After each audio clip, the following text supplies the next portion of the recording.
Welcome to In Focus. I'm your host, Adil Sabri, joining you from Pakistan's federal capital, Islamabad. Afghanistan has been often called or described as the graveyard of empires. It has seen off the likes of Alexander the Great. It has seen the likes of Genghis Khan, the British Empire, the Russians, and now, of course, the latest casualty could be the Americans.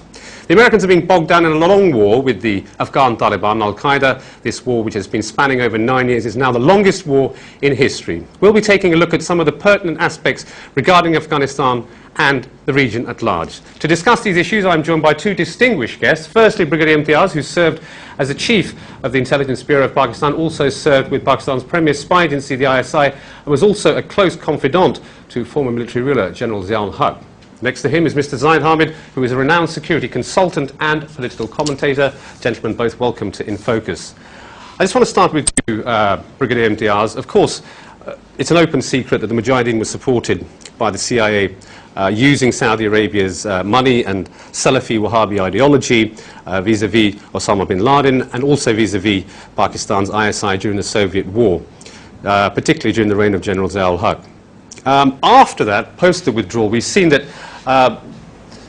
there was a lot of support for Gulbuddin Hikmatyar, who was a warlord, who a lot of money was channeled through at the time and was supported by Pakistan unequivocally, and particularly the ISI. But then, around about 1994, the Pakistani establishment started focusing towards the Taliban. My question is why? First of all, I would like to draw your attention to the Geneva Accord. I see Geneva Accord as the basic root cause of the post-withdrawal scenario which has developed as it has developed till today. Because the basic General Zia-ul-Haq had taken a stand that the Geneva Accord must have include the clause of establishment of the interim government before the Soviet troops withdraw. So that once they withdraw, there is no political vacuum and there is a consensus interim government in power to take over the Afghanistan. It did not happen. It did not happen because America did not support this idea, and even General Zia had local problem within the country inland with the political government of Mr. Junejo. Mr. Junejo had divergent views on this subject, and as a result, finally, I will not go on to the mechanics which took place, but finally, General Zia withdrew his position on this issue, and Geneva Accord was signed. In this, the basic problem again occurred, and interestingly, I think it was deliberate, that the Afghan alliance leaders were not included as a direct party to this Geneva Accord. And it was basically signed between the two parties. In 91 onward, Taliban started to emerge as a force, and gradually, rather very fastly, they tried to appear. In fact, they appeared logically a very gigantic force to take over Afghanistan. At this stage, Afghanistan, it's not Pakistan only, but even America, started looking towards Taliban, and if Gulbuddin, who was almost left alone, and who thought he had played the major role in the 8 years war against Soviet Union, he had better position now by collaborating with the Taliban to salvage the Afghan situation. Right. So let me just quickly bring in Mr. Zaid Hamid. Of course, there's always this talk about the Pakistani establishment meddling in Afghanistan, and it has been for so many years.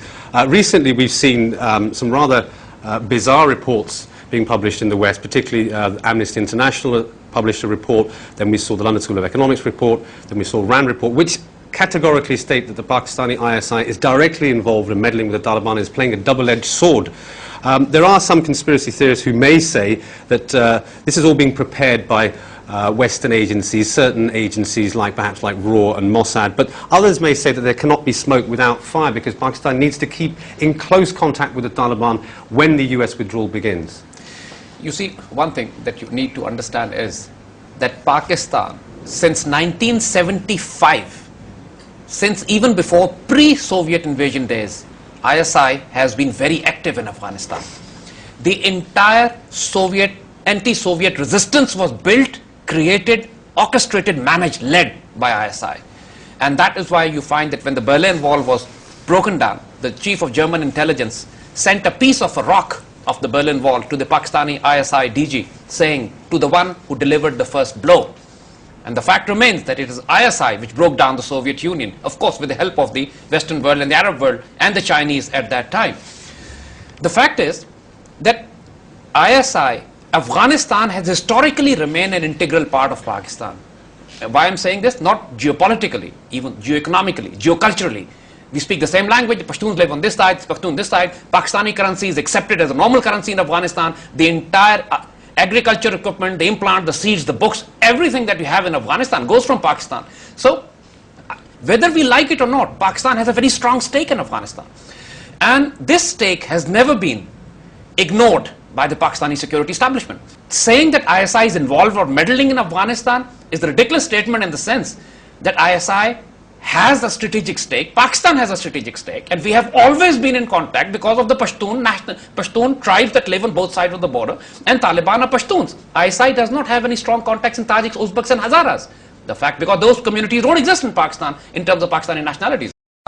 Number two is the control of global fuel assets, which are strategically located in this region. Number three is the control of global trading routes and waterways, like Gulf of Hormuz, like Malacca Straits, like Suez, and all these regions. Number four is destruction of the concept of political Islam. And number five is containment of Russia. Number six, containment of China. All these strategic objectives can only be achieved by coming into Afghanistan, the heartland of the Muslim Central Asia. And by being here, you are closer to Iran, you're closer to Pakistan, you're closer to China, Xinjiang, Muslim region, you're closer to Central Asia. And you're controlling the fuel corridor, you're controlling the axis where the political Islam is at its best. In the long term, Indians make a natural ally for the Americans for the simple reason that Indians also want to denuclearize the Muslim world. They don't want Pakistan to have a nuclear weapon. They don't want Iran to have a nuclear weapon. Indians want to control the fuel assets of this region as well. Indians want to act as a bulwark against China because that's what they are selling it to the Americans.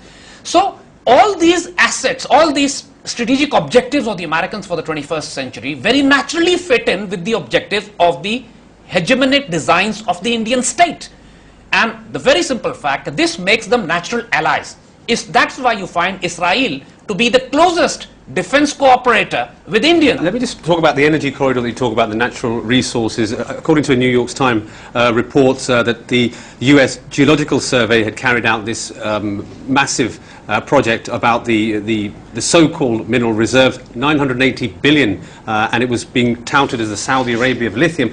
Is this, in fact, do you think, Brigadier Saab, do you think this is just a PR exercise in order to garner support for the, the waning support for the war, i.e. declaring the spoils of war, or do you actually believe the Americans are trying to give some sort of impression that Afghanistan may come out of abject poverty once the Americans leave, and that they're perhaps playing the role of a good Samaritan? They are not concerned with the economic position of Afghanistan. If they were, when the Soviet troops pulled out from Afghanistan, did they implement any reconstruction plan for Afghanistan? No. They did not give any economic aid to Afghanistan, viable and meaningful economic aid. They did not even give, they withdrew their own support from Pakistan as regards the rehabilitation of the Afghan refugees. 3 million Afghan refugees burden, historic, phenomenal issue which we faced all alone by ourselves. So I see that this is only one thing. They have given a threat perception to Afghanistan, people of Afghanistan, that you have this reserve available and only it is the Americans who can make it available to the people of Afghanistan. Just very quickly, Mr. Hamid, how troublesome could this actually be? I mean, if we're talking about almost $1 trillion worth of mineral reserves, there's going to be a big scramble for for who gets the contracts. We've already heard that China has already initiated a $5 billion contract, and this has irked the Americans, and the Indians want a slice of the share. Will Pakistan allow this ever to happen? You see, the point is that Pakistan is already very concerned at Indian presence in Afghanistan, and Pakistan under no circumstances would allow Indians to be there.